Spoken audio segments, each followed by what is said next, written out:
الحمدللہ وکفی وسلام علی عبادہ الذین اصطفی اما بعد فاعوذ باللہ من الشیطان الرجیم بسم اللہ الرحمن الرحیم فمن یعمل مثقال ذرۃ خیرا یرہ ومن یعمل مثقال ذرۃ شرا یرہ۔ صدق اللہ العلی العظیم۔ آئیے کچھ سننے اور سنانے سے قبل نبی اور آل نبی کی بارگاہ میں درود پاک پڑھیں۔ اللہم صلی علی سیدنا شفیعنا حبیبنا مولانا محمد بارک وسلم صلو علیہ الصلاۃ والسلام علیک یا رسول اللہ صلی اللہ تعالی علیہ وسلم۔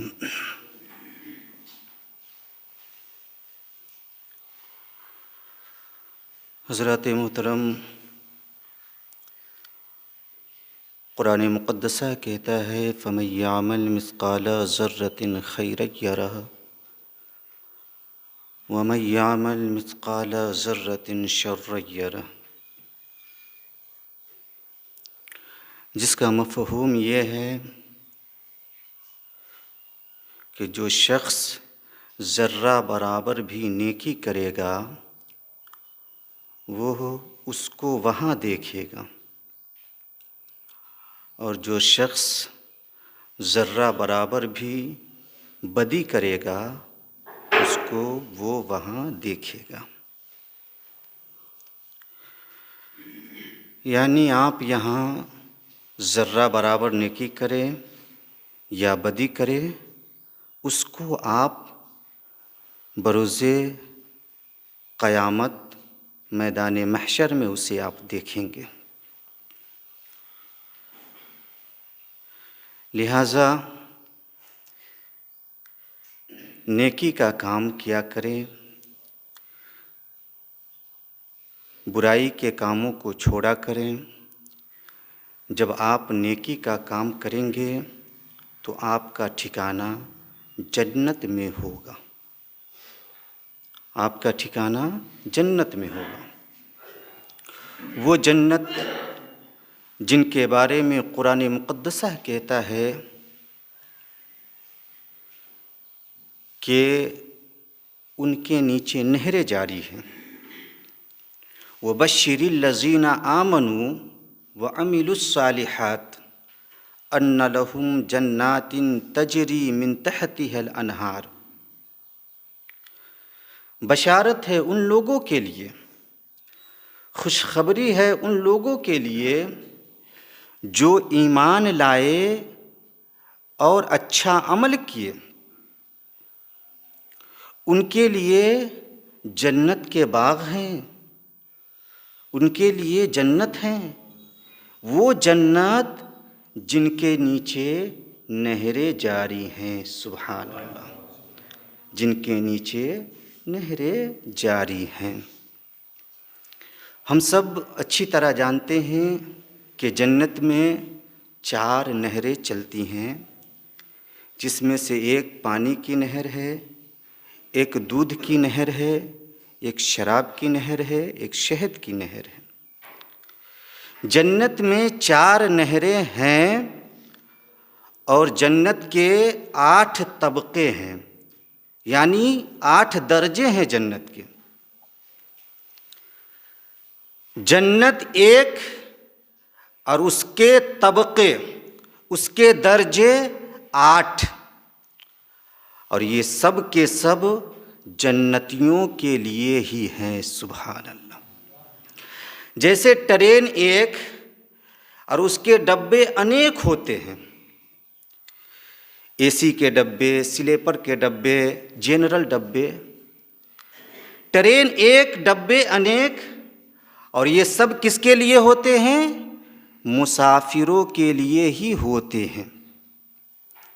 تو سنو مسلمانوں، اگر ٹرین میں اعلیٰ درجے کے ڈبے میں سفر کرنا ہے تو زیادہ مال خرچ کرنا پڑے گا، اور اگر جنت میں اعلیٰ درجہ حاصل کرنا ہے تو زیادہ اعمال صالح اکٹھا کرنا ہوگا، زیادہ اعمال صالح اکٹھا کرنا ہوگا۔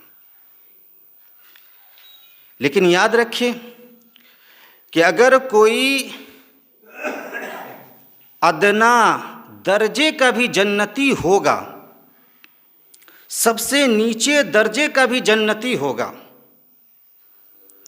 تو اس کا مقام و مرتبہ کم نہیں ہوگا، بلکہ اس کا مقام و مرتبہ اتنا بڑا ہوگا کہ ترمذی اور مشکات شریف کی روایت کہتی ہے کہ سب سے ادنا درجے کا جنتی اپنے باغوں کو، اپنی بیویوں کو، اپنے خادموں کو 1000 برس کی مسافت کے اندر پھیلا ہوا دیکھے گا۔ سبحان اللہ، اتنا بڑا مقام و مرتبہ ہوگا جو ادنا درجے کا جنتی ہوگا اس کا۔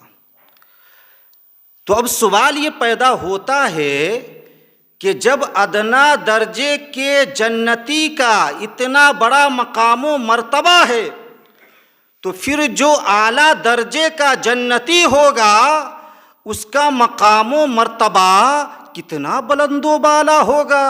تو سنو مسلمانوں، شہنشاہ دو عالم فرماتے ہیں کہ جو اعلیٰ درجے کا جنتی ہوگا اس کا مقام و مرتبہ یہ ہوگا کہ وہ صبح و شام اپنے رب کا دیدار کرے گا۔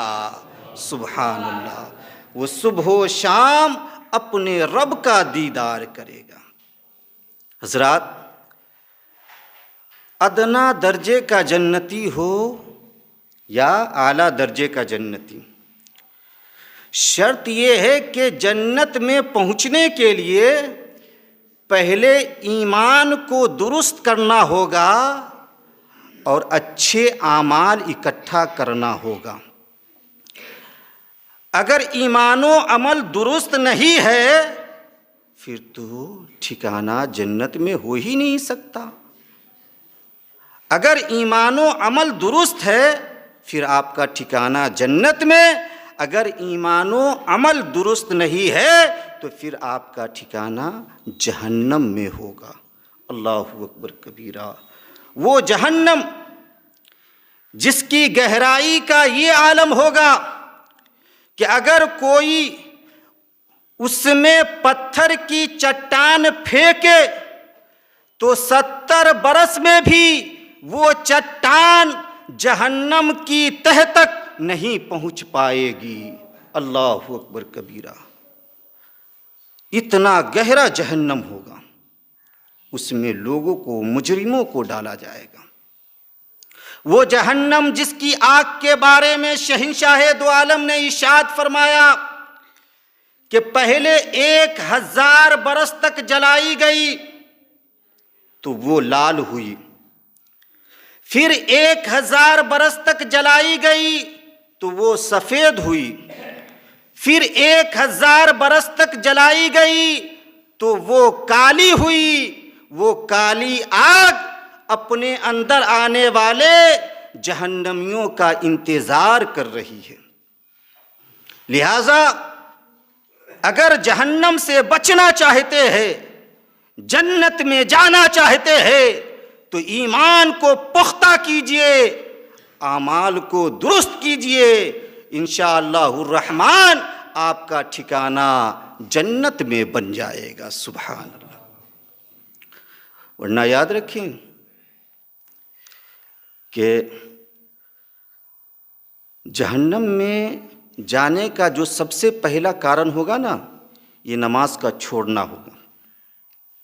قرآن مقدسہ میں آتا ہے کہ فی جنات یتساءلون عن المجرمین ما سلککم فی سقر، کہ اہل جنت، جنتی حضرات یہ مجرموں سے پوچھیں گے، جہنمیوں سے پوچھیں گے کہ او لوگو، او مجرموں، ذرا یہ تو بتاؤ کہ کس بات نے تم لوگوں کو جہنم میں پہنچایا ہے؟ تو وہ مجرم لوگ کہیں گے لم نکو من المصلین، وَلَمْ نَكُ نُطْعِمُ الْمِسْكِينَ کہ سنو ہم نماز نہیں پڑھا کرتے تھے اور ہم بھوکوں کو کھانا نہیں کھلایا کرتے تھے، ہم بیہودہ فکر رکھا کرتے تھے، ہم آخرت کے دن سے انکار کیا کرتے تھے۔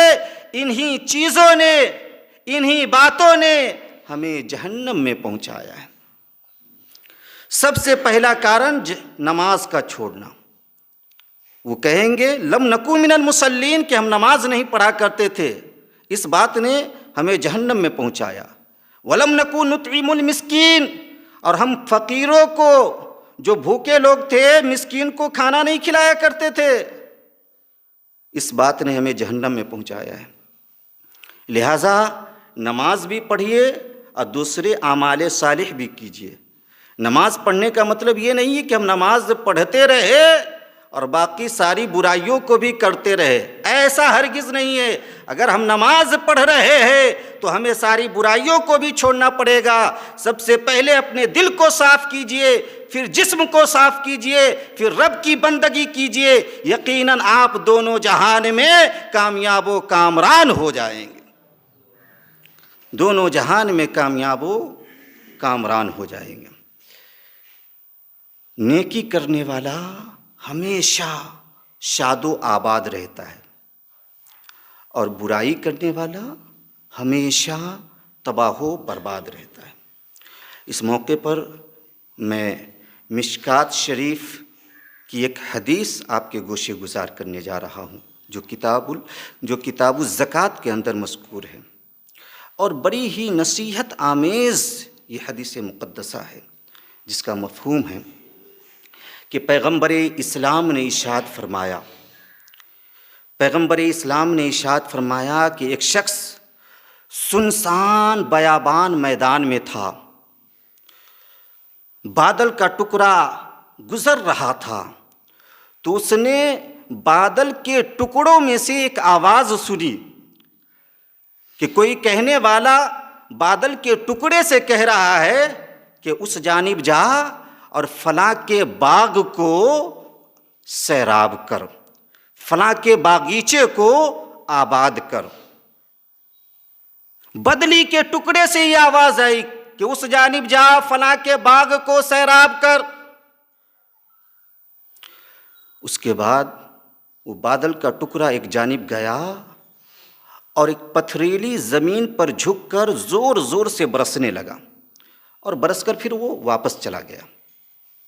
حضور فرماتے ہیں کہ وہ شخص جس نے بدلی کے ٹکڑے سے آواز سنی تھی، وہ اس جگہ پر گیا یہ دیکھنے کے لیے کہ یہ پانی آخر جا کہاں رہا ہے، تو وہ جا کر دیکھتا کیا ہے کہ وہ پانی ایک نالے کے ذریعے کہیں دور جا رہا ہے۔ تو وہ شخص اس نالے کے کنارے کنارے چلنے لگا۔ جب کچھ دور آگے گیا تو اس نے دیکھا کہ یہ پانی اس باغیچے میں جا رہا ہے جہاں ایک آدمی پہلے سے موجود ہے، اور اس پانی سے وہ اپنے باغ کو سیراب کر رہا ہے، آباد کر رہا ہے۔ یہ شخص اس کے پاس گیا اور اس سے پوچھا کہ بھائی تیرا نام کیا ہے؟ اب کسی سے کوئی اچانک نام پوچھے تو گھبرا ہی جائے گا کہ بھائی نام سے تجھے کیا کام ہے، لیکن یہ شخص بڑا متعجب ہوا تھا کہ آخر وہ کتنا خوش نصیب ہے کہ اس کا نام لے کر بادل کے ٹکڑے کو کہا جا رہا ہے کہ جا فلاں کے باغ کو آباد کر، سیراب کر۔ جب اس نے نام پوچھا تو اس نے کہا بھائی نام سے کیا کام؟ تو اس نے کہا سوچ، جس بدلی کے ٹکڑے سے یہ پانی برسا ہے اس سے میں نے ایک آواز سنی ہے کہ جا فلاں کے باغ کو سیراب کر۔ میں یہ جاننا چاہتا ہوں کہ تو ہی وہ خوش نصیب شخص ہے کہ جس کا نام میں نے سنا ہے، یا وہ کوئی دوسرا شخص ہے، اس لیے میں تیرا نام پوچھ رہا ہوں۔ اتنا سننے کے بعد وہ باغ والا اپنا نام بتایا، تو جب نام بتایا تو یہ مچل گیا، مچل کر کہنے لگا کہ یہ تو وہی نام ہے جو میں نے بدلی کے ٹکڑے سے سنا تھا، یہ تو وہی نام ہے۔ اب یہ شخص متعجب ہو کر پوچھنے لگا کہ بھائی تیرا کون ایسا نیک عمل ہے جس کی وجہ سے بادل کے ٹکڑے کو کہا گیا کہ جا فلاں کے باغ کو سیراب کر؟ تو شخص کہتا ہے، باغ والا کہتا ہے کہ بھائی میں اپنا یہ عمل ظاہر تو نہیں کرتا، لیکن جب تو کہہ رہا ہے تو میں بتا دیتا ہوں کہ سنو، اس باغیچے سے جتنے پھل نکلتے ہیں اس کو میں 3 حصوں میں تقسیم کرتا ہوں۔ غور سے سننا مسلمانوں، اس نے کہا کہ اس باغیچے سے جتنے پھل نکلتے ہیں اس کو میں 3 حصوں میں تقسیم کرتا ہوں۔ ایک حصہ اپنے گھر والوں پر خرچ کرتا ہوں، ایک حصہ اس باغ کے فروغ پر خرچ کرتا ہوں، اور ایک حصہ پورا کا پورا غربا و مساکین پر خرچ کرتا ہوں۔ یہی وجہ ہے کہ میں ہمیشہ شاد و آباد رہتا ہوں۔ سبحان اللہ! پتہ چلا کہ نیکی کرنے والا ہمیشہ شاد و آباد رہا کرتا ہے۔ اگر وہ جنگل میں بھی رہتا ہے تو وہ شاد و آباد رہتا ہے۔ وہیں برائی کرنے والا اگر وہ شہر میں بھی رہتا ہے، محل میں بھی رہتا ہے، تو وہ تباہ و برباد رہتا ہے۔ عبرت حاصل کرنے کے لیے قوم سبا کا واقعہ میں آپ کے گوشے گزار کرنے جا رہا ہوں۔ قرآن مقدسہ کے 22ویں پارے میں اس کا تذکرہ ہے۔ ملک عرب کی یہ خوشحال قوم جسے قوم سبا کہا جاتا ہے، اللہ رب العزت نے انہیں ہر طریقے کی نعمتوں سے مالا مال فرمایا تھا۔ میلوں دور تک دائیں اور بائیں ہر طریقے کے باغات ان کے لیے لگائے گئے تھے۔ ان کے شہر کی ہوا اتنی صاف ستھری تھی کہ ان کے شہر میں نہ کھٹمل، نہ مچھر، نہ مکھی، نہ پسو، نہ سانپ، نہ بچھو، کچھ بھی نہیں تھا۔ ان کے شہر میں کچھ بھی نہیں تھا۔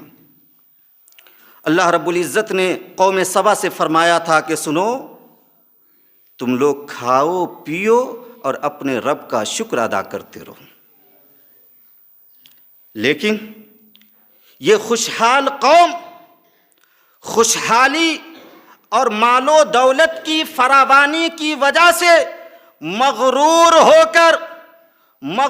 ہو کر ناشکری پر اتر آئی اور اپنے پیغمبروں کو جھٹلا کر برائیوں کا ایسا بازار گرم کیا کہ زمین کا سکون دہل گیا۔